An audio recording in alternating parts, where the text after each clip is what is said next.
कचदेवा, किती मोठे झाले आहात तुम्ही. 14 चौकडीच्या राजाला देखील अशा स्वागताचा हेवाच वाटेल. देवाचा हात हातात घेतल्याप्रमाणे प्रत्येक पाऊल आत्मश्रद्धेने टाकणारे, केवळ आपल्या नजरेनं सभोवारच्या वातावरणात निरामय शांतीच्या आणि संतोषाच्या पताका रोवणारे, मातीला माखलेल्या संसारात अलौकिकाचा आशीर्वाद पोचविणारी ही मूर्ती त्या अल्लड आणि खेळकर ऋषिकुमाराच्या मूर्तीपेक्षा किती वेगळी आहे. गवताची फुलं गोळा करणाऱ्या निर्झरानं साऱ्या आकाशाला आश्रय देणाऱ्या विशाल सरोवराचं रूप धारण केलं. कचदेवा, मी धाकटी बहीण आहे तुमची. तुम्हाला आशीर्वाद देण्याचा मला अधिकार नाही, पण प्रत्येक स्त्रीच्या अंतःकरणात एक चिरंतन मातृत्वाचा अंश असतो. ती कोणत्याही नात्याला बांधलेली असली तरी देखील त्या अधिकारानं, सर्वात श्रेष्ठ अशा त्या अधिकारानं मी तुम्हाला आशीर्वाद देतो. असेच मोठे व्हा, याहूनही मोठे व्हा. तुम्ही देवदानवांमधील युद्ध थांबवलं, भयानक रक्तपातापासून जगाला वाचवलं. पुरुषार्थाचा हा नवा आविर्भाव पाहून वीरांनी आपली शस्त्र आणि सम्राटांनी आपले राजमुकुट तुमच्या पायाशी ठेवले. दुःखानं पिचलेल्या माणसांनी आज तुमच्या पायथ्याची तीर्थक्षेत्र केली आहे. कस्तुरीच्या सुवासाप्रमाणे दरवळणारे हे तुमचं यश असंच वाढत राहू. पण कचदेवा, या अफाट उंचीवरून तुमची शर्मिष्ठेपर्यंत नजर पोचेल का? पण नकोच पोचायला तरी. पूर्वीचं जीवन जाळून माझ्या शरीरात मी भूतासारखी वावरते. हे अभद्र दर्शन तुम्हाला घडू नये हेच चांगलं. श्रेष्ठांचा सन्मान करण्यासाठी शालू पैठणींच्या गुढ्या उभारतात, अंधारात पडलेल्या मलिन चिंध्यांच्या नव्हे. जा बंधू राजा, तुम्ही तुमच्या प्रकाशित मार्गाने जा. काळोखाच्या कैदखान्यात बंदिवान असलेल्या शर्मिष्ठेची वेदना तुमच्या कानी कधीही येणार नाही, कधीही नाही.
रक्षण कर रे बाबा.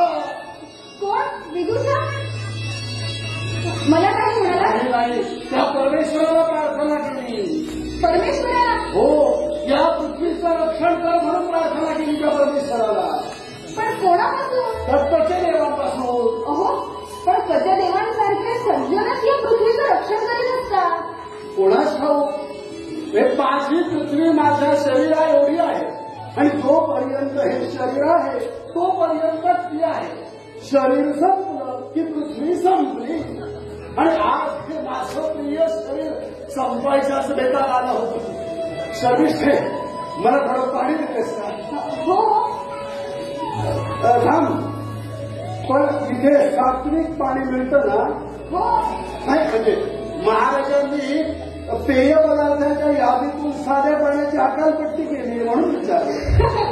नाही नाही, तसं नाही. हे घ्या, हवं तेवढं घ्या.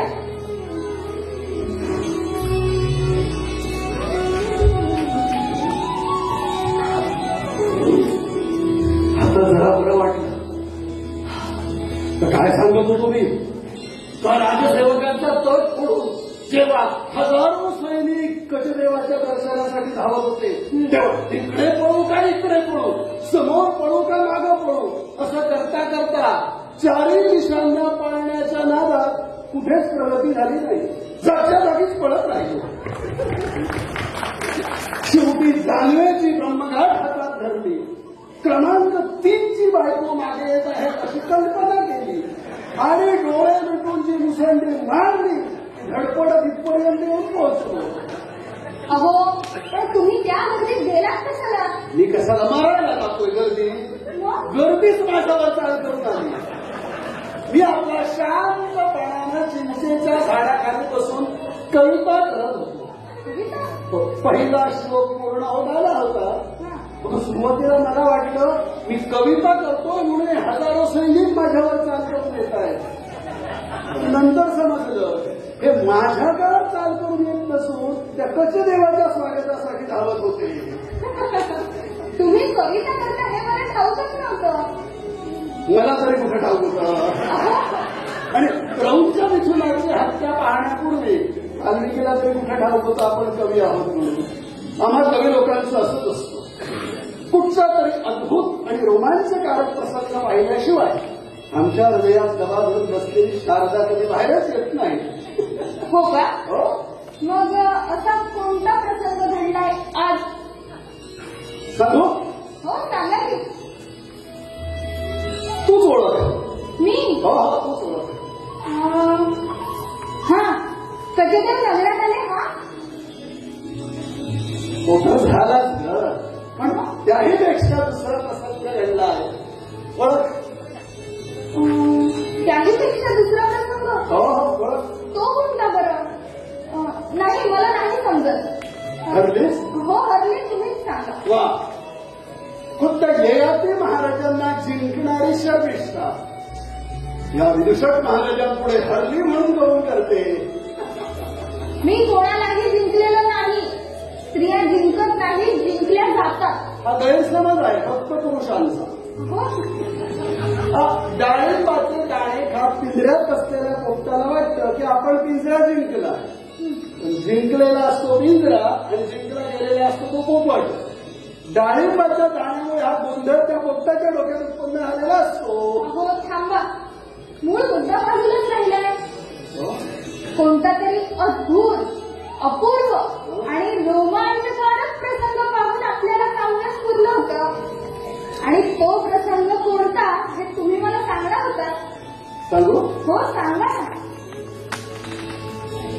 थोडा संकोच वाटतो तुला सांगायला. सांगायला काय झालं ते? आज सकाळी ना, हा, आज सकाळी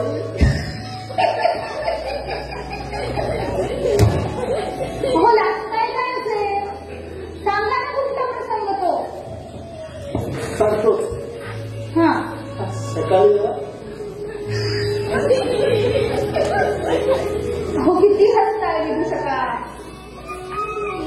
सकाळी राणी वशात काम करणाऱ्या एका द्राविडीत असलेलं बर मला पत्र लिहिलं. अहो म्हणजे पुन्हा लग्नाचा योग आलेला दिसतोय. शांतम बाबा शांतम बाबा लग्नाचा योग आला की प्रेमाचा योग झालाच म्हणून सांगता. शहाण्या माणसानं लग्नाच्या भानगडीत कधीच पडू नये. लग्नामुळे लहान लहान लहान लहान पोरांशिवाय दुसरं काही साध्य होत नाही असा शहाण्यांचा अभिप्राय आहे.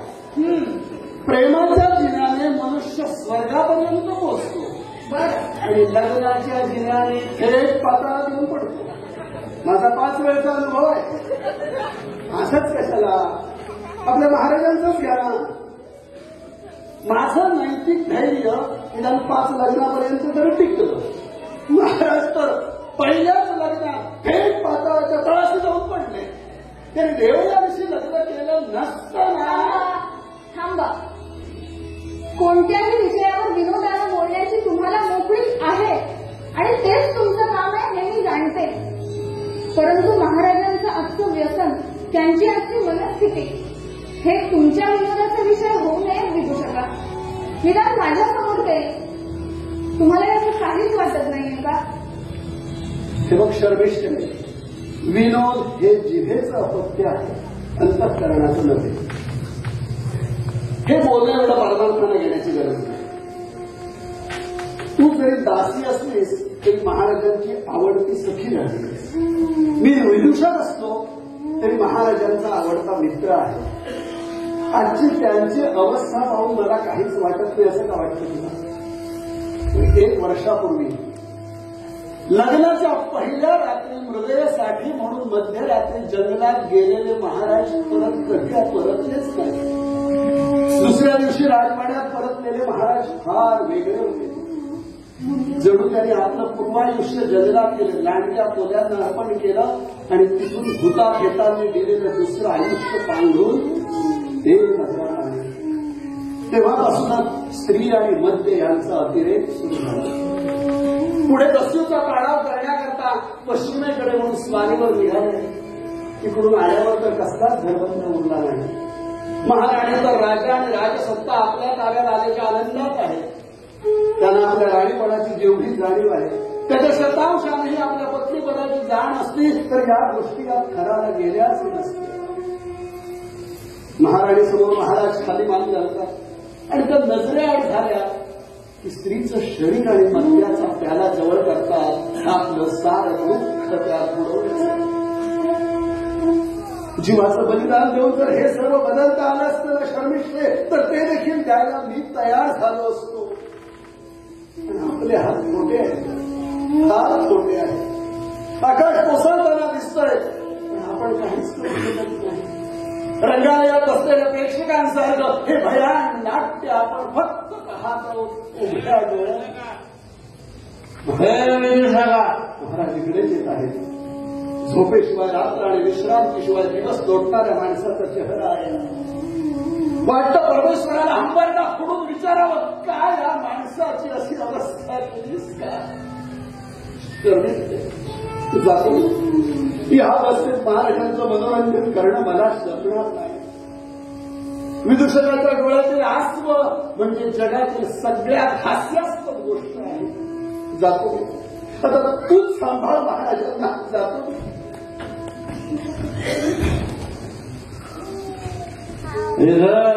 विदूषक आला होता का? हो विदूषक आला होता. आले होते, आत्ताच गेले. गेले? मी येणार आहे ठाऊक असून गेले. रती हा त्यांना बोलावू नये, ते यायचे नाही. मी बोलावलं तरी? हो. का? कशासाठी? कारण त्यांच्या डोळ्यात आसू आहेत आणि ती कोणालाही दिसू नये अशी इच्छा आहे त्यांची. विदूषकाच्या डोळ्यात आसू? हे विदूषक रडायला लागले म्हणजे साऱ्या पृथ्वीचा समारोप जवळ आला असं म्हणायला. पण शर्मिष्ठे, तुझ्याही डोळ्यात आसवांच्या कोणा दिसलाय? तूही रडत होतीस? असेल कदाचित. पण का? कशासाठी? देव जाणे.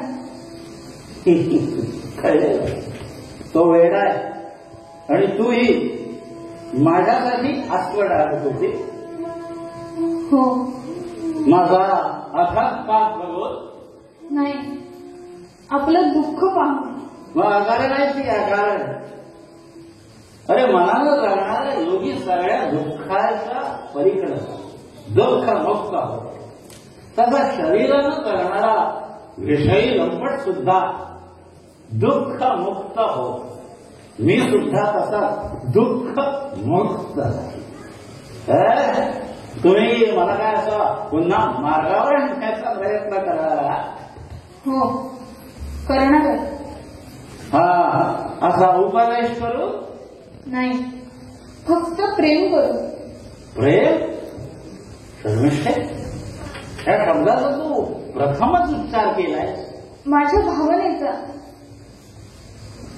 पण प्रेमासारखा भावनेला माझ्या आयुष्यात बदल वागा नाही. मी त्या सगळ्या माझ्या हाताने अशा कुस्करून टाकले.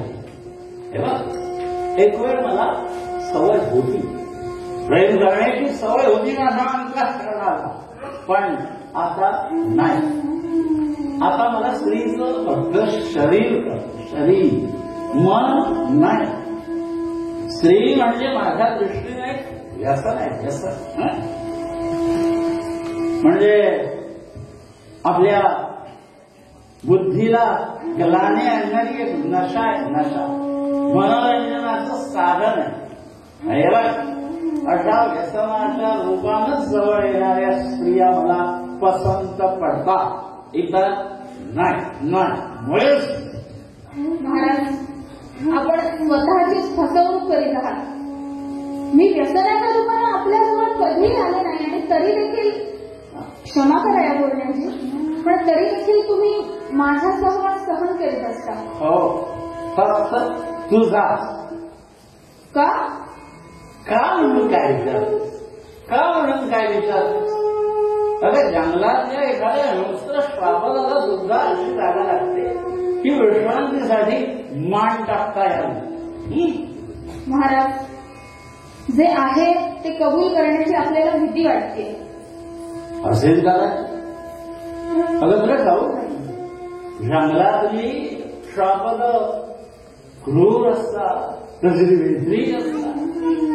अगं आकाशात मेघांच्या गर्जना आणि विजेचा लखलखाट होऊन भयभीत होऊन पिसाटाप्रमाणे पळणारे सिंह आणि वाघ मी बघितले. त्या भयग्रस्त वाघांप्रमाणे माझी अवस्था होते. तेव्हा काल कशदेव राजदरबारात आले, त्यांच्या डोळ्याला दृष्टी मिळवण्याचं धैर्य मला झालं.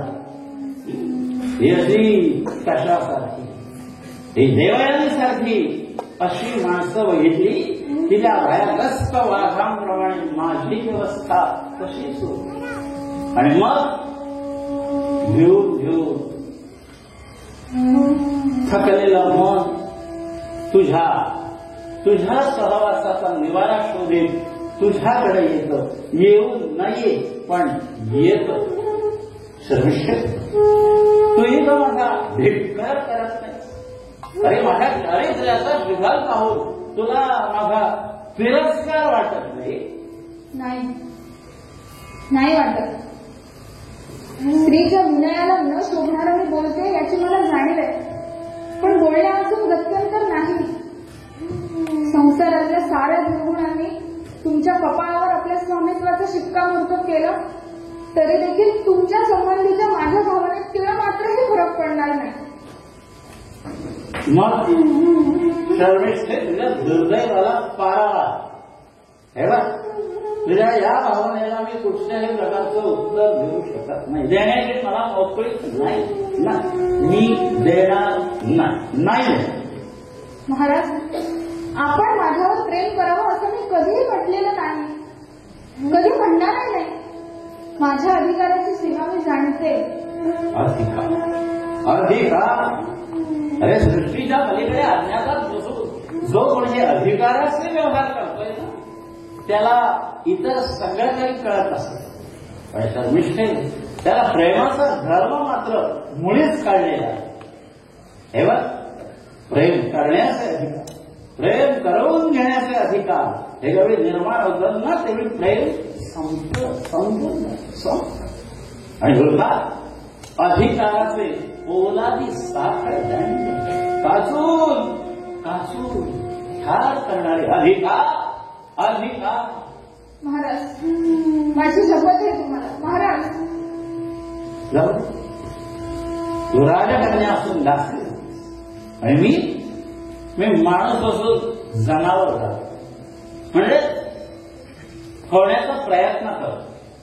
मला कळतंय की मध्य आणि मंच याच्या पलीकडे माणसाच्या जीवनाला काहीतरी अर्थ हवा नसेल तर तो आपण द्यायला हवा. कळतंय अरे माझ्या राजेशाही मंचकावर जातो नवीन शरीरांचा पुष्करा करता हे मध्यचे घटाघट पोटात भिजवतात. अरण्यामध्ये श्वापदांचं हनन करतात. नग्न वाघांचं नृत्य बघतात. एखाद्या वेळी छाताला कट्यार घुसल्याचा भास होतो आणि वाटतं छातीवर हात घालून पृथ्वीच्या सरहद्दीपर्यंत पळत सुटावं. पण ते धैर्य होत नाही. मनाचा दगड होत नाही. पण तुला होईल तो हिजामळ होतो. महाराज का नको मिळते. अरे घेऊ दे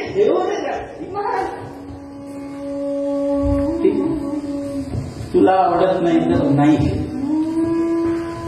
पण माझं एक काम कर. हो माझ्यासाठी एक गाणं म्हणशील. हो म्हणेल. तुझ्या लाल केशरी तीव्र कोमल स्वराने माझ्या भोवती एक भेंता उभा मला त्यात कोंडून टाका. जाणीवेची यातना संपून मला स्वरमयी करून टाकणार. जीवनाच्या खात्यात असताना माणसाच्या मनाला संज्ञा शून्याचा स्वर्गापर्यंत पोहोचविणार शर्मिष्ठे मला तुझा स्वर. शर्मिष्ठे मला तुझं गाणं हवंय. म्हण महाराज आपण म्हणता तसं सामर्थ्य माझ्या हितात नाही हे मी जाणते पण तरीही म्हणते.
गोंधळ कसलाय, घंटा कसल्या वाजताय?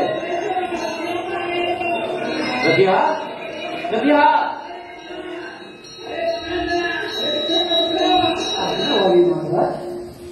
कसला बोला, काय चाललंय? राजा विराट हा रक्षक वार्ता योग्य कसली वार्ता? महाराज, कच्चेदाराच्या परिवाराबरोबर आलेले एक सन्यासी उन्मत्त झाले आहेत. त्यांनी यज्ञमंडपात आग लावण्याचा प्रयत्न केला आणि पशुमंडळातील पिंजऱ्यात तोडून रानटी जनावरांना मोकळं सोडले आहे. अगं बाई, मग मोठ्या प्रयासानं आम्ही त्या जनावरांना पुन्हा कैद केलं आहे, तरी पण त्या संन्यासाचा काही उन्माद कमी झालेला नाही. त्याने द्वाररक्षकाच्या हातामधला भला उडून अक्षरशः शरीराला पळत अनेकांवर वार करत सुटला आहे. तो अशोकवनात अक्षरशः धावपळ सुरू आहे. स्त्रियांच्या अंगावर तर तो पिसाटासारखा धावून जात आहे. अतिथी आणि संन्यासी असल्यामुळे रक्षकांना त्याला मारणे शक्य नव्हतं. आता प्रयत्नाने आम्ही त्याला निशस्त्र केले आहे. रक्षक त्याला इथेच घेऊन येत आहेत. कच्चदेव आणि महाराणी काही ऋत्विकांना निरोप देण्यासाठी गेले आहेत आणि त्यांच्यापर्यंत आम्ही ही वार्ता पोहोचवली आहे. तरी पण तो सम्राटांची भेट व्हावी असं तो ओरडत आहे.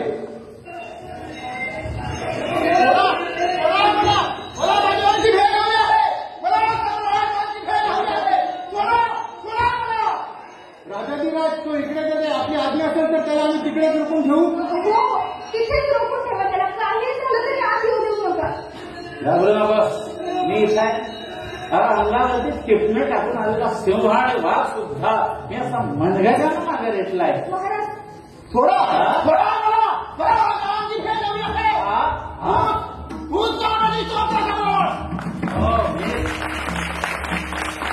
जगातील सारा सम्राट आणि सम्राटांचा अंगाची कातडी सोडून डोळे काढून हात पाय करून ठाम राहिलं पाहिजे. मी हा विचार करणार आहे. लाख तुझ्या पुढे पडलेले असतात हे त्यांना ठाऊक आहे.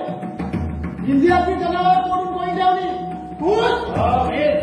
याचा घरात तुला जगात लागेल. मला आपली सगळं परिवार वाघवान लांजेने मला सांगून ठेवला आहे. तेव्हाच सांगून ठेवलं आहे. लांडे माणसाच्या शरीरातील भार कशी करतात हे तुला ठाऊक नाही, मला माहिती आहे ते. लांडे जेव्हा आपले पिवळे धमकतात, बाहेर काढून हसायला लागतील, तेव्हा करेल तुला ते हास्य पाहून तू बोलून जातील. तू राज्य बदलायला लायक आहे. तुझ्या राज्यावरच्या याला 100 बंधारे पडले आहे आणि त्यातून अक्षरांच्या जनांचे निघाचे खाली येत आहे. त्याचं पारिपत्र तू केलं नाही. ही माझी माझ्या बरोबर ही माझी दासी. हा खोटा. ही दासी नाही. माझा सर्व नाश करण्यासाठी हिमालयातील लक्ष्याने निर्माण केलेला हा एक भयंकर सापळा आहे. चला आणि माझ्या असलेला हा सापळा आहे. या सापळ्याच्या टिकल्यावर मी नायनाट करून देता. मागे पडावं नाही. मी कोणाकडे गेलो नाही. एक पाहुणे पुढे असले तर मला आवडायचं नाही. आचार्य, कच्चदेवा, आचार्य, मी अरे मी तुझ्याजवळ आहे. अजूनही भीती वाटते तुला? हा सापळा आचार्य, हा सापळा आचार्य मला ठाऊक आहे. मला बोलणार आहे. मला बोलणार आहे. संन्यासी शांत शर्मिष्ठे, तुझ्या दुर्दैवाची वार्ता मला समजते. तुझं हे दास्य पाहून मला किती दुःख होत आहे हे तू जाणत असते. त्याविषयी मी देवयानी बोलेल. देवयानीची या संदर्भात बोलण्यासारखं काहीही नाही. ठीक आहे, तिला आवडत नाही तरी मी बोलेल. पण आता या स्त्रीकडे घेऊन जावं हे दुःख. त्याशिवाय या संन्यासाचा शोक कमी होणार नाही. दासी, तुला इथं राहण्याचं काही एक कारण आहे. अशीच महालात निघून जा आणि माझ्या आज्ञेची प्रतीक्षा कर. आज्ञाप्रमाणे देवी. संन्यासी, आचार्य, माझ्या हातून काही चूक झाल्यासारखी वाटते. आचार्य, मला क्षमा असावी. आचार्य, मला क्षमा असावी.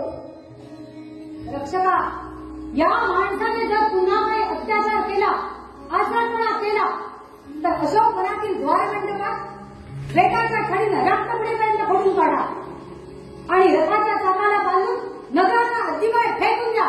निवडून काढा खडावर. नका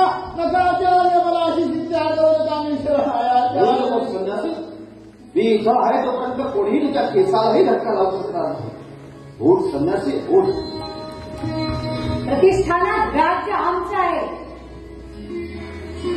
प्रतिष्ठानात राज्य तुमचं असेल, पण पृथ्वी तलावर तुमच्या प्रतिष्ठानासकट त्या परमेश्वराचं राज्य आहे आणि ते एकच राज्य मी मानतो.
सर्वांची क्षमा मागतो आणि झालेला प्रकार पुन्हा घडणार नाही असं सर्वांना आश्वासन देतो.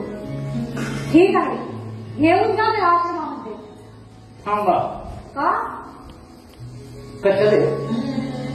हा संन्यासी तुम्हाला कुठं भेटला? हिमालयातील एका खोल दरीवर मी माझ्या परिवाराचं भ्रमण करीत असताना एका खोल नदी भ्रमिष्ठ स्थितीत फिरताना मला आढळला. शरीराची आणि मनाची तयारी नसताना परमार्थाच्या मागे लागण्याचा परिणाम होता. मी त्याला माझ्या बरोबर घेतला, त्याच्यावर उपचार केले. आता पुष्कळ बरा आहे, पण अधूनमधून उन्मत्त होतो. ठीक. हा संन्यासी यापुढे इच्छाच नाही. का? लहानपणी घरातून बाहेर पडलेला हा माझा थोरला भाऊ आहे. भाऊ? हो, तुमचा भाऊ? थोरला भाऊ. तुमचा भाऊ? हो. अश्वमेधाच्या स्वारीमध्ये हिमालयामध्ये मला तो भेटला. माझ्याबरोबर पुन्हा यायलाही तयार होता, पण अचानक त्याचा विचार बदलला आणि तो दरी डोंगरामध्ये निघून गेला. तुमचा काहीतरी गैरसमज होतोय. प्रयत्न आहे. हा यती, हा यती, यती. मी तुझा धाकटा भाऊ ययाती तुला विचारतोय, तुला काहीच का आठवत नाही? अरे आठव, मी तुझा धाकटा भाऊ ययाती आठव. माझा धाकटा भाऊ? हो. माझं नाव यती आहे? हो. हो, आठवतं ना. पुसटतं आठवत. मी एका राजवाड्यात राहत होतो. महालात उंच उंच समया भेटत होत्या. रुपेरी हत्तीवरील अंधाऱ्या होत्या. नक्षीकाम केलेलं एक सिंहासन होतं लांब कुठंतरी. या सिंहासनावर उग्र तापसी एक पुरुष बसत असे. कोण होता पुन्हा ठाऊक, पण मला मात्र त्याची फार भीती वाटायची. मी देवघरात बसून सतत प्रार्थना करीत असायचो. हो, आठवतं मला. मला एक लहान भाऊ होता. त्याचं नाव ययाती. हो, ययाती. ययाती. न्याय नाही कोण ढोंगी कपटी भांडा. तो इथंच राहील. तो यती आणि या राजसिंहासनावरती त्याचा अधिकार आहे. हे सर्व राज्य मी त्याला द्यायला तयार. प्रतिष्ठानचं सिंहासन महाराज तुमच्या एकट्याचं नाही ते. ज्या दिवशी मी आपली पट्टराणी झाले आहे त्या दिवशी माझाही अधिकार प्रस्थापित झाला आहे. तुम्ही सिंहासन सोडू शकता, ते दुसऱ्याला देऊ शकत नाही माझ्या परवानगीशिवाय. देवयानी, आणि हा तुमचा भाऊ आहे हेही मला मान्य नाही. संन्यासाचा वेश धारण केलेला हा एक कपटी ठोक आहे. रवींद्र तो नाही, रवींद्र तुम्ही आहात. मद्याच्या पैठा तुम्ही हे बोलता.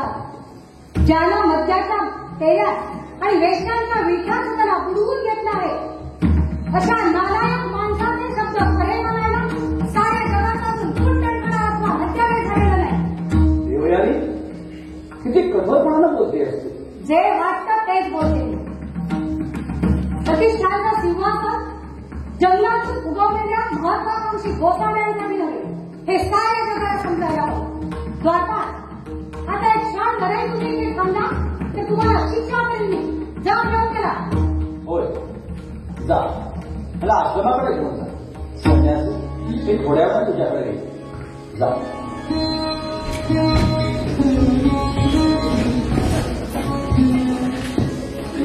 महाराज, तुम्ही कष्टी होण्याचे कारण नाही. संन्यासी तुमचा भाऊ आहे अथवा नाही हा प्रश्नच निर्माण होत नाही.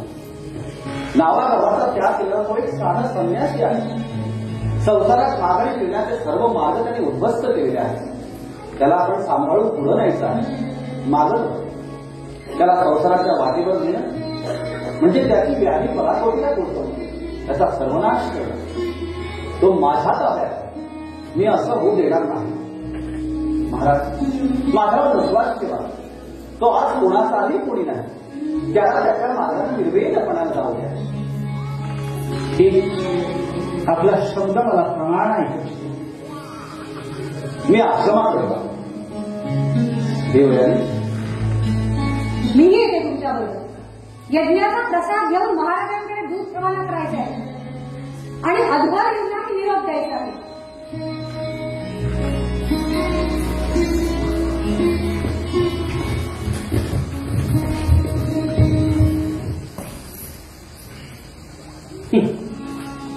मद्याच्या कैफात बरळला, वेश्यांच्या वेशात स्वतःला बुडवला, भ्रमेश्वर नालायक का होतोय? अरे माणसाच्या वारुळी समोर तू होतास हे उत्तुंग पर्वत विंध्याचलासारखा, आकाशात मनगट उभारून सूर्याचा मार्ग अडवणारा, अरे पृथ्वीचा भार सांभाळून शेषाला विश्रांती देणारा, अमरावतीच्या द्वारावर धडक देऊ इंद्राला भयभीत करणारा, पण आज झालाय पीडा, फक्त पीडा, शरीर भोगाच्या अमंगल 100 माझ्यांचा अमंगल सहवास भोगणारा, काळा सवज्र अंगावर पडत नाही म्हणूनच फक्त जिवंत असणारा, नहुष म्हणून बापाचं नाव सांगणाऱ्या माणसा तुझी काय अवस्था झाली, काय अवस्था झाली? जनावर होण्याच्या प्रतिज्ञेनं माणसाच्या समूहातनं बाहेर पडलंच, पण झालंय फक्त किडा, फक्त किडा, फक्त किडा. शर्मशे मला तुझा स्वर आहे, मला तुझ्या स्वरांचा आधार आहे. हिरव्या भळाभळाच्या विषारी वनस्पती भरलेल्या पानझडी तडफडणाऱ्या या कीटकाला तुझ्या स्वरांचा आधार, शर्मिष्ठे तुझ्या स्वरांचा आधार हवाय, शर्मिष्ठे तुझ्या स्वरांचा आधार हवाय.